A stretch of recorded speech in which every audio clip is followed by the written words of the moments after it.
رونو دو خبرې په مختصر وخت کې ستاسو خدمت کې عرض کوم.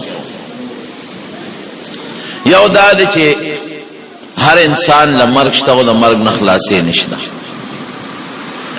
او دویم دا دی چې د دنیا د انسان زندگی د ژوند د دې مقصد څه دی، او یو رکوټې غوندې مزیداره نسخه درته ښیم چې هغه زمونږ ستاسو د آخرت د کامیابۍ لویه ذریعه ده.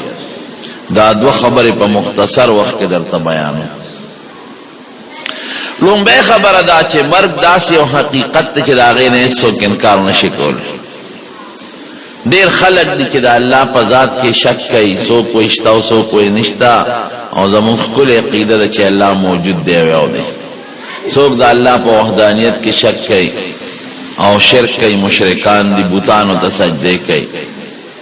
څوک د حضور پاک په نبوت کې شک کوي او د پیغمبر علیه السلام د نبوت هم ډېر ظالمان قائل نه دي. څوک د خدای قرآن کې شک کوي، اگر چې قرآن بے شک بے شبهه کتاب دی.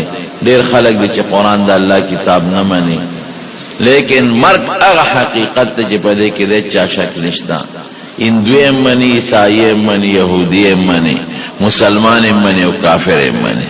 مرګ کې څوک شک نه کوي، نه پکې کولی شي. دومره ده چې زمونږ په مرګ ایمان دی او د دغه نورو اغیارو کافرانو په ایمان نشته. اوس ایمان څه ته وایي؟ چې هر کله هغې هم مني او موږ هم منو، نو ایمان څه مطلب شو؟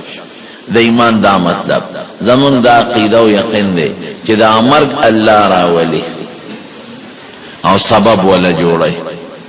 سبب ولا کله ګولۍ جوړه کی، کله اکسیډنټ، او کله ټوخی، او کله تب، او کله د زړه بیماری، او کله زیړی او یرقان وغیرہ، هیپاټایټس چې تاسو ورته وایي، کینسر.